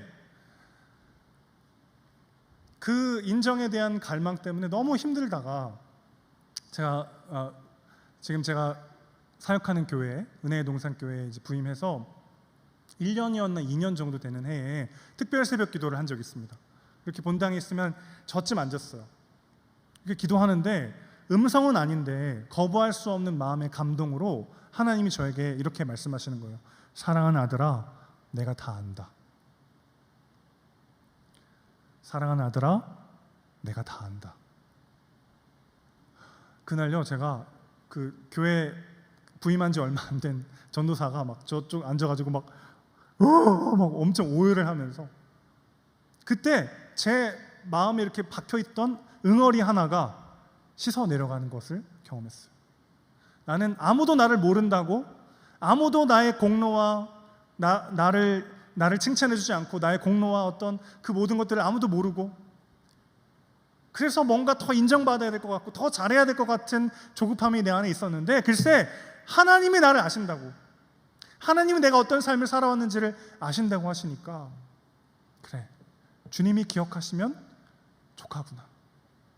사람이 나를 몰라주고 내 진심이 전달되지 않고 내 의도가 왜곡되어 가시로 돌아온다 할지라도 하나님이 아시면 그것으로 충분합니다. 그 믿음이 제 안에 싹을 틔워 열매를 맺어갈수록 조금씩 더 자유해지는 것을 경험했습니다. 여러분이 방에 들어가 몰래 흘렸던 남모르는 눈물, 마음의 상처, 주님 다 아십니다. 한 번도 얘기한 적이 없는 나의 아픔, 고민, 어려움, 하나님 다 아세요. 이 세상 사람 전부가 나를 다 알고 사랑한다고 해도 그것은 우리의 진짜 위로와 만족을 줄 수 없어요. 그런데 하나님이 나를 안다라는 그 거부할 수 없는 그 한 번의 사건, 그게 우리를 살리는 거예요. 하나님 여러분 아십니다. 여러분의 눈물을 아시고요, 여러분의 마음을 아세요. 그리고 그것 하나면 충분하셔야 합니다. 아무도 나를 알아주지 않아, 난 혼자야, 그런 외로움과 고독이 밀려올 때 우리 안에 내가 듣는 평가가 나야 라고 하는 거짓된 메시지가 싹트고 있다는 것을 기억하셨으면 좋겠어요. 그리고 그 헛된 신념 안에 담대히 외쳤으면 좋겠습니다. 뭔가 더 사랑받고 더 인정받지 않아도 이미 하나님께서 우리를 너무나도 사랑하시고 인정하신다는 것입니다. 십자가는요, 우리에게 두 가지 메시지를 줍니다. 예수님이 죽으셔야만 했을 만큼 우리는 심각한 죄인이에요. 그러나 기꺼이 예수를 죽이실 만큼 우리는 사랑받고 인정받는 하나님의 자녀입니다. 이거보다 더 확실한 보증과 인정은 존재하지 않아요. 아들을 주신 이가 무엇을 주지 않으시겠습니까? 아들을 버리시며 우리를 택하신 하나님의 사랑, 이거보다 더 확실한 존재 인정이 어디 있겠어요? 그 하나님의 인정과 사랑 안에서 나 자신을 발견하는 우리 모두가 되시기를 주님의 이름으로 축원합니다. 헛된 대상에게서 인정을 구걸하지 마세요. 하나님의 사랑과 존재와 그분의 인정을 우리 마음에 선포하시길 바랍니다. 오늘 우리에게도 이렇게 말씀하십니다. 너는 내 사랑하는 아들이요, 내가 너를 기뻐하노라. 여러분 가슴에 한번 손을 얹고 따라해 주세요. 너는 내 사랑하는 아들이요, 너는 내 사랑하는 딸이요, 내가 너를 기뻐하노라. 너는 내 사랑하는 자녀요, 내가 너를 기뻐하노라. 이 믿음 안에 머물러 있는 여러분 되시기를 주님의 이름으로 축원합니다. 마지막 세 번째입니다. 세상 사람들이 붙잡고 있는 헛된 믿음. 세 번째는요, 내가 하는 일이 곧 나다입니다. 내가 다니는 회사, 내가 그동안 이루어냈던 성공과 성취, 그것이 곧 내 인생의 존재 가치와 삶의 의미를 결정할 것이라고 굳게 믿고 있는 것이 세상 사람들의 삶이죠. 그러나 여러분, 우리가 살면서 경험하게 되는 그 어떤 성공과 실패도 온전히 나의 것이 아니라는 것을 기억하셔야 합니다. 이게 무슨 말이냐면, 내가 무언가를 잘하고 성공하고 성취했다고 할지라도 그 안에 하나님의 은혜와 사랑이 없었다면 그것은 불가능했다는 거죠. 반대로 내가 무언가를 실패했다고 해도 그것이 내 인생의 최종 모습이 아니라는 것을 기억하셔야 합니다. 그 모든 게 과정이요, 하나님의 일하심이요, 하나님의 섭리 안에 있다는 것을 기억해야 한다는 거죠. 오늘 본문을 끝으로 바울의 1차 선교 여행이 마무리가 됩니다. 갈라디아 지역에 여러 교회들이 세워지기는 했는데 1차 선교 여행이 있고 난 다음에 엄청난 신학적 논쟁이 벌어지게 돼요. 뭐냐면 모세의 법대로 할례도 받고 율법을 지켜야만 구원받을 수 있다. 바울은 오직 예수를 믿음으로 구원받는다라는 그런 복음을 전했는데 바울이 정통 사도가 아니기 때문에 뭘 잘 몰라가지고 그렇게 얘기한 건데, 사실은 할례도 받아야 되고 모세 율법도 지켜야만 구원받을 수 있다라고 하는 유대인들의 주장이 부각되면서 엄청난 신학적 논쟁이 벌어지게 돼요. 그래서 바울이 복음을 전하던 수많은 곳들에 그런 거짓 복음이 들어갔고 1차 선교 여행의 결실 자체가 뿌리채 흔들릴 위기에 처하게 되죠. 그래서 결국 바울은요, 이 문제를 공식적으로 다뤄야 됐다라고 생각을 합니다. 그래서 예루살렘 공의회가 열리게 되는데 그게 사도행전 15장에 나오게 되죠. 자, 그러니까 무슨 상황이냐면 바울이 열심히 수고하고 헌신하고 정말 그 죽음의 위기를 겪으면서 자신의 모든 정말 그 영끌이라고 하죠. 영혼까지 끌어모아가지고 모든 것을 다해서 1차 선교 여행을 마치고 갈라디아 지역에 교회를 세웠는데 그 결과가 어땠다는 거예요? 엄청난 혼란과 어려움이 뒤따라왔다는 거죠. 여러분, 우리의 마음과 시간과 물질이 무언가에 쏟아지면 쏟아질수록 거기서 내 존재감을 떼어내기가 너무 힘들어요. 내가 널 어떻게 키웠는데, 내가 이거 어떻게 여기까지 끌고 왔는데, 그런 마음이 들면서 내가 열심히 달려오고 열심히 일하고 열심히 섬겼던 그 무언가의 결과에서 내 존재감을 떼어낼 수 없어서 그게 잘 되면 나도 인생 성공한 것 같고 그게 무너지면 내가 사라지는 것 같은 두려움에 빠지게 마련이라는 것입니다. 공든탑이 무너지랴라는 속담이 있지만 현실에서는 너무나도 자주 공든탑들이 무너지는 것을 보게 되죠. 그리고 그때 내 마음도 같이 무너집니다. 바울의 삶은요 1차, 2차, 3차 선교 여행이 계속될수록 계속되는 핍박과 배신과 모욕으로 채워졌어요. 교회는 세워지고 복음은 전파되는데 바울의 삶은 점점 더 외롭고 비참해졌습니다. 그와 함께하던 동역자들이 막 하나둘씩 떠나기 시작하고 결국 바울은 감옥에서 쓸쓸하게 삶을 마무리하게 되죠. 얼마나 참 허망했을까요, 바울이. 3차, 4차 수많은 선교 여행을 마치고 수많은 교회들을 세우고 어마어마한 기적들을 일으키면서 허다한 무리들을 예수께로 돌아오게 했던 그가 결국 감옥에서 비참하게 삶을 마무리하게 되었을 때 바울의 마음이 어땠을까요? 이것이 내 수고와 헌신의 대가란 말인가? 내 마음과 시간과 물질과 열정을 쏟았는데 내 젊음을 다 바쳤는데 그 결과가 고작 이것이란 말인가? 엄청난 허망감과 절망이 그를 찾아올 법한데 그는 내가 이뤄낸 일이 곧 나다라고 하는 세상의 신념을 거부했던 사람이죠. 주신 이도 여호와시요 취하신 이도 여호와시라는 성경의 구절의 말씀처럼 나는 씨를 뿌렸고 아볼로는 물을 주었을 때 열매 맺게 하시는 분은 하나님이시라는 고백이 바울의 삶을 지켰다라는 것입니다. 최선을 다하고 그 결과와 나의 존재감을 분리하는 것 너무나도 중요하다는 거예요. 그렇지 않으면 성공과 성취가 주는 허망감과 실망감에 빠지거나 실패가 주는 절망과 자괴감에 빠질 확률이 너무나 높아집니다. 여러분이 무언가 열심히 했어요. 여러분의 시간, 물질, 정성 막 쏟았는데 그러면 자꾸 그것과 내 존재가 얽혀요. 하나가 돼요. 그래서 그걸 성공하고 나면 너무 감사하고 기쁘고 그러다가 합당한 대가가 돌아오지 않을 때 너무나도 허망하고 분노를 느끼게 되죠. 반대로 그게 무너지거나 실패하면 내 인생 전부가 무너지는 것 같은 고통을 당하게 되더라는 것입니다. 특히 고린도 교회 성도들이 바울이 고린도 교회를 개척하고 나서 다른 지역에 갔을 때 성도들이 막 사분오열되기 시작했어요. 나는 바울파다, 나는 아볼로파다, 나는 베드로파다, 나는 예수파다, 막 다 사분오열되기 시작했습니다. 그때 바울이 아까 그 말을 한 거죠. 나는 심었을 뿐이고 아볼로는 물을 주었을 뿐이고 열매는 하나님이 맺게 하신다. 여러분의 수고와 헌신이 하나님은 결코 땅에 떨어지지 않게 하실 것입니다. 그러나 내가 원하는 때에 내가 원하는 방법으로 이루어지지 않을 수도 있어요. 열매 맺게 하시는 분은 누구십니까? 하나님이십니다. 제가 어떤 누군가를 1:1 그 제자 양육을 할 때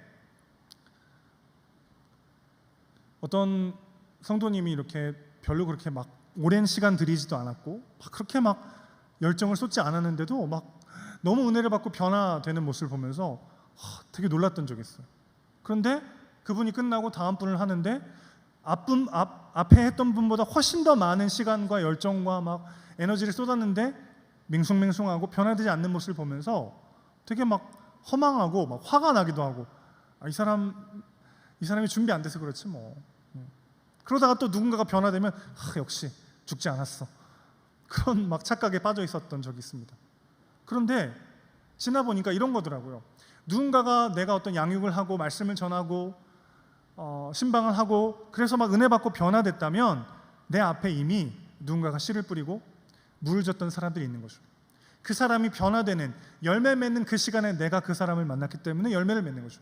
반대로 열심히 무언가를 쏟았는데 아무 일도 일어나지 않을 때 그 결과와 나를 분리하는 방법은 무엇입니까? 내가 씨를 뿌리고 다음 사람에게 넘기는 거구나.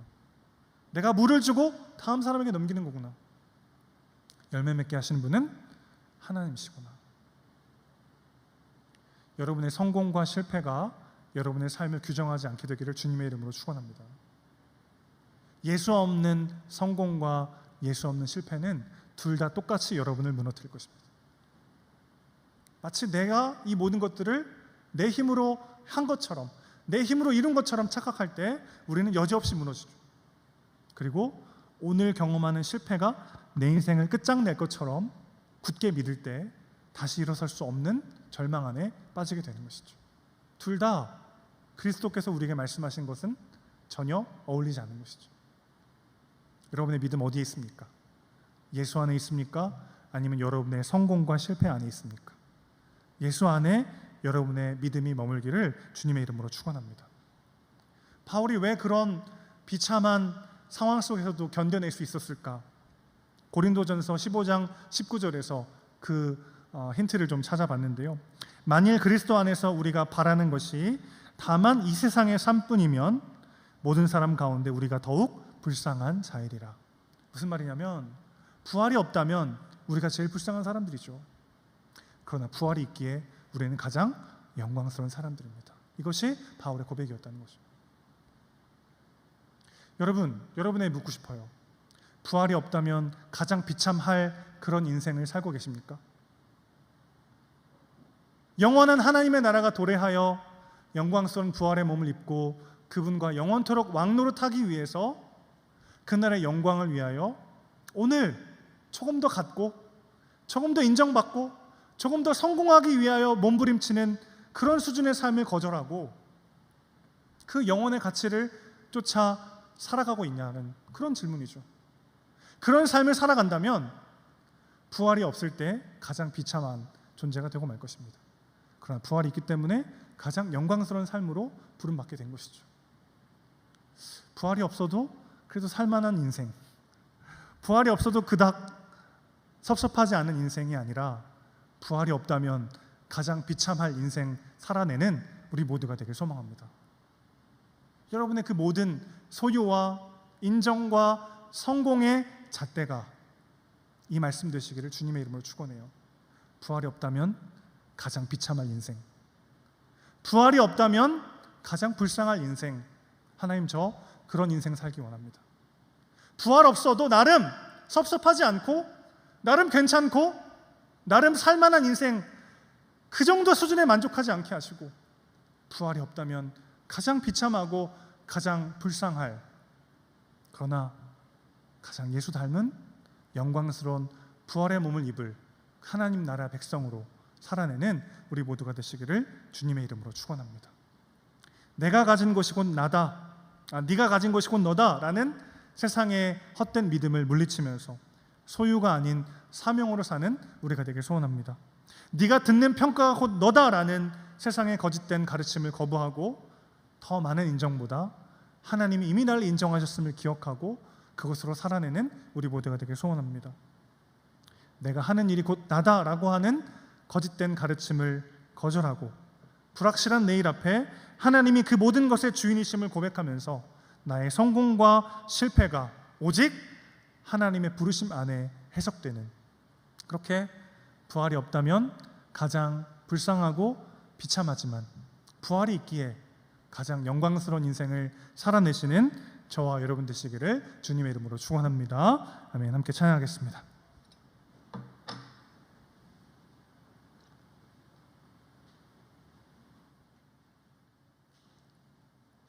주만 의지에 찬양할게요.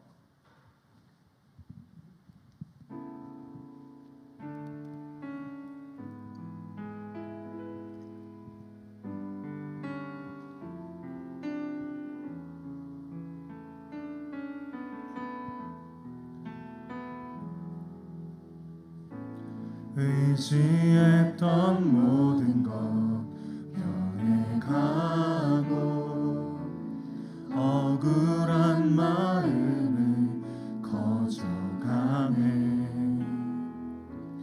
부끄럼 없이 살고 싶은 마음 주님 아시네.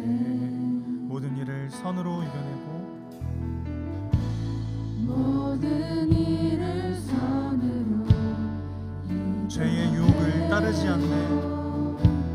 죄의 유혹을 따르지 않네. 나를 구원하신 영원한 그 사랑 그 신들네 날 붙드시네.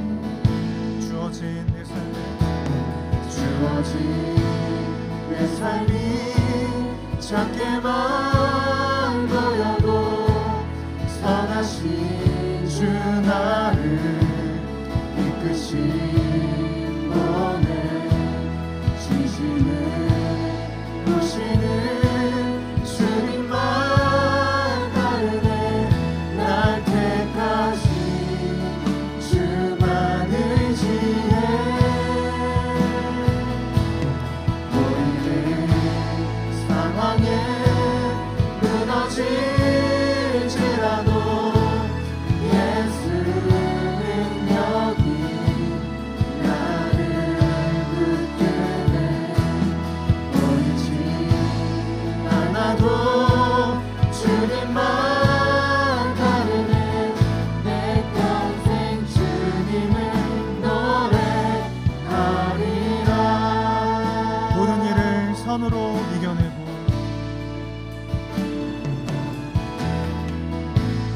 모든 일을 선으로 이겨내. 죄의 유혹을 따르지 않겠습니다. 죄의 유혹을 따르지 않네. 나를 구원하신 영원한 그 사랑 그 신들네 날 붙드시네. 주어진 내 삶이 작게만 보여도 선하신 주 나를 이끄신 노래 진심을 보시는 주님만 따르네. 날 택하신 주만의 지혜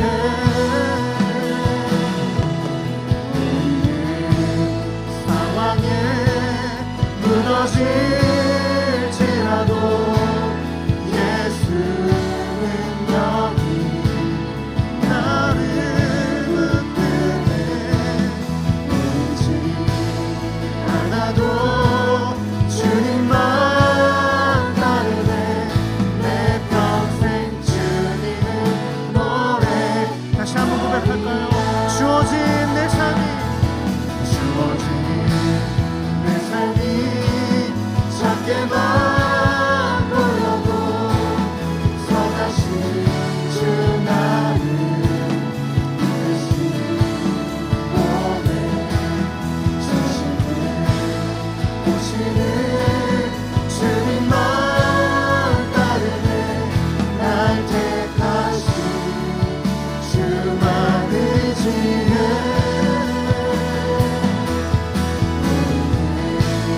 상황에 무너질지라도 예수 능력이 나를 붙드네. 보이지 않아도 주님만 따르네. 내 평생 주님을 노래하리라. 주어진 내 삶이 작게만 보여도 선하신 주 나를 이끄신 몸에 중심을 보시는 주님만 따르네. 날 택하신 주만의 지혜 보이는 상황에 무너질지라도 예수 능력이 나를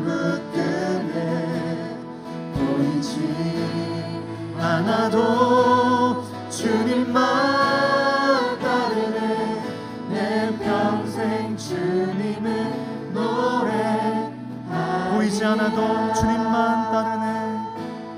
보이지 않아도 주님만 따르네. 내 평생 주님을 노래하리.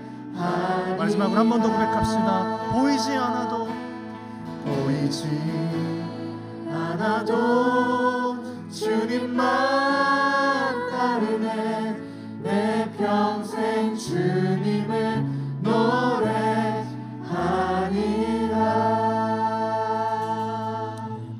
우리 말씀을 기억하며 함께 기도하도록 하겠습니다. 여러분의 있음과 없음이 예수 안에서 해석되기를 소망합니다. 여러분의 성공과 실패가 오직 예수의 부르심 안에서 해석되기를 소원합니다. 더 많은 사람에게 사랑받기 위해서가 아니라 그리스도께서 나를 얼마나 사랑하셨는지를 기억하기 위하여 오늘 하루를 살아가는 우리가 되길 소원합니다. 힘들고 어려운 현실 때문에 내가 너무 작게 느껴질 때, 불확실한 상황 가운데 또다시 무너져 내릴 때 하나님의 사랑과 부르심을 기억하셔야 합니다. 나의 믿음은 지금 어디에 있는가? 환난과 고난 가운데 이 믿음 안에 머물러 있으라.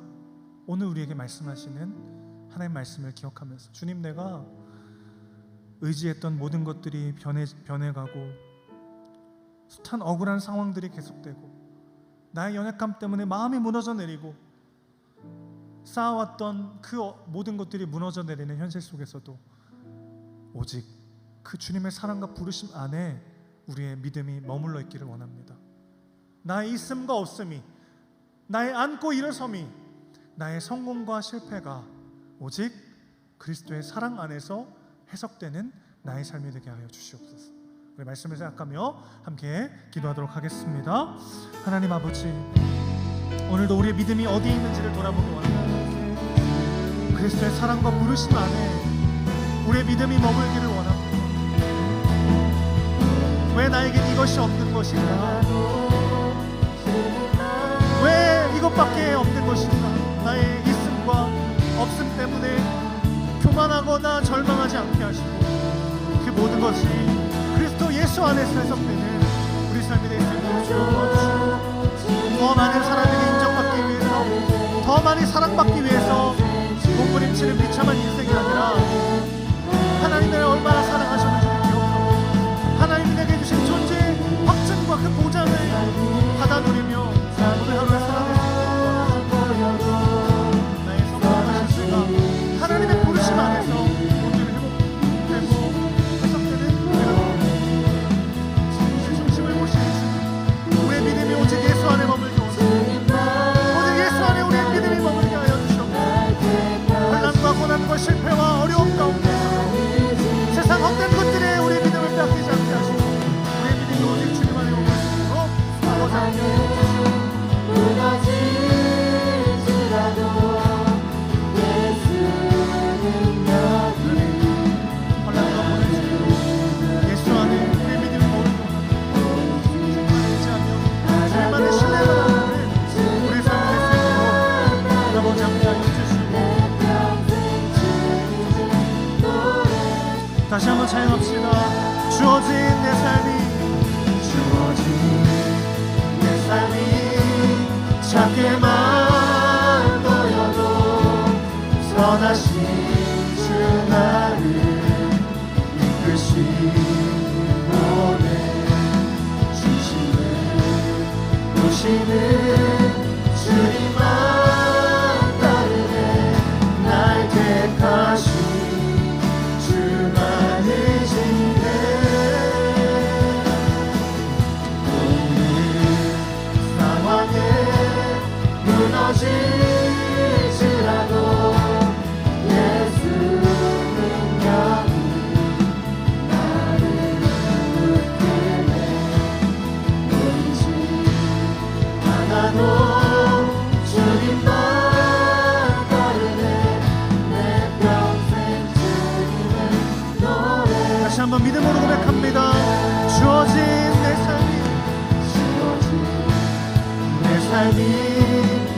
어둡게만 보여도 선하신 주 나를 이끄시 오늘 자신을 보시는 주님만 가운데 날 택하신 주만 의지해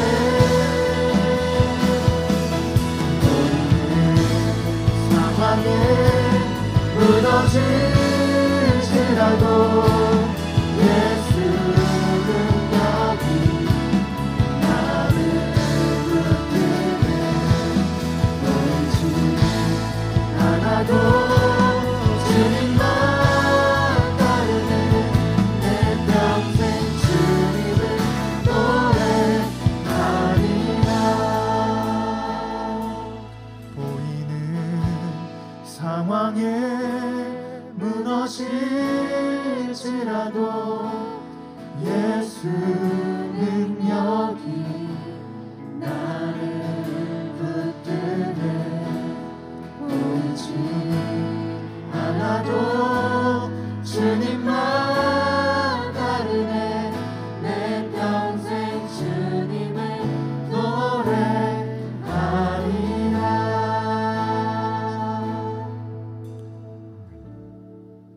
세상은 우리의 스펙을 봅니다. 우리의 외모를 봅니다. 우리가 무엇을 가졌는지를 봅니다. 그런데 하나님은 우리의 중심을 보십니다. 소유를 위하여 살아가는 인생이 아니라 사명을 위하여 살아가는 우리의 삶이 될 수 있도록 주님 붙잡아 주시옵소서. 더 많이 인정받고 더 많이 사랑받기 위해서 살아가는 것이 아니라 더할 나위 없이 사랑과 인정을 하나님께로 받았음을 기억하기 위해 살아가는 우리가 되게 하여 주시옵소서. 더 높은 곳에 올라가고 더 많은 것을 이루기 위한 삶이 아니라 이미 그 모든 것을 이루시고 우리의 성공과 실패 모두를 통하여 합력하여 선을 이루시는 하나님을 드러내는 삶을 살아갈 수 있도록 주님 우리를 붙잡아 주시옵소서. 그렇게 우리의 있음과 없음이, 사랑과 용납과 버려짐과 무관심이, 우리의 앉고 일어섬이, 우리의 성공과 실패가 오직 예수 안에서 해석되는 복된 인생 되기를 소망합니다. 때로는 고난이 길어지고 불확실한 상황이 나의 어깨를 짓눌러 때가 있지만, 그러나 부활이 없다면 우리는 가장 비참하고 불쌍한 존재지만 그 부활이 있기에 가장 영광스러운 존재로 부름받았음을 기억하고 담대히 주어진 삶을 살아내는 우리가 될 수 있도록 주님 붙잡아 주시옵소서. 하나님, 다시 한번 하나님의 사랑과 부르심 안에 우리의 믿음이 머물기를 원합니다. 세상 헛된 것들 가운데 우리의 믿음을 두지 않게 하시고 오직 예수 안에 우리의 믿음이 머물도록 주님 우리의 몸과 마음을 주관하여 주시옵소서. 주 예수 그리스도의 은혜와 아버지 하나님의 무한하신 사랑과 성령님의 교통하심이 오직 주의 사랑 안에 우리의 믿음이 머물기를 소망하는 사랑하는 세움의 청년들 머리머리 위에 이제로부터 영원토록 함께 있을지어다. 아멘.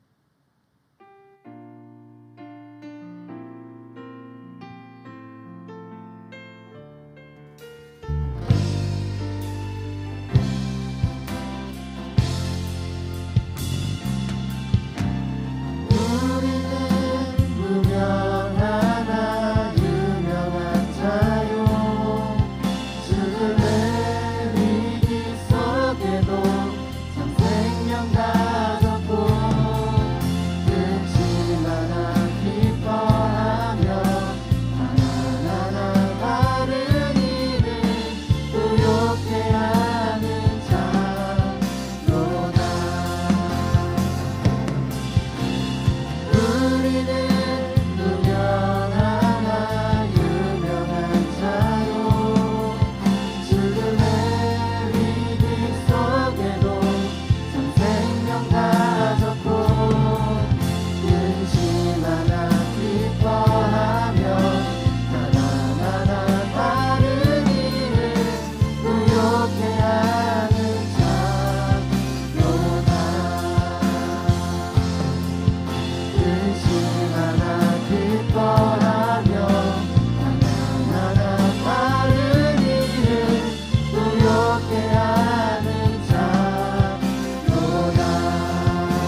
나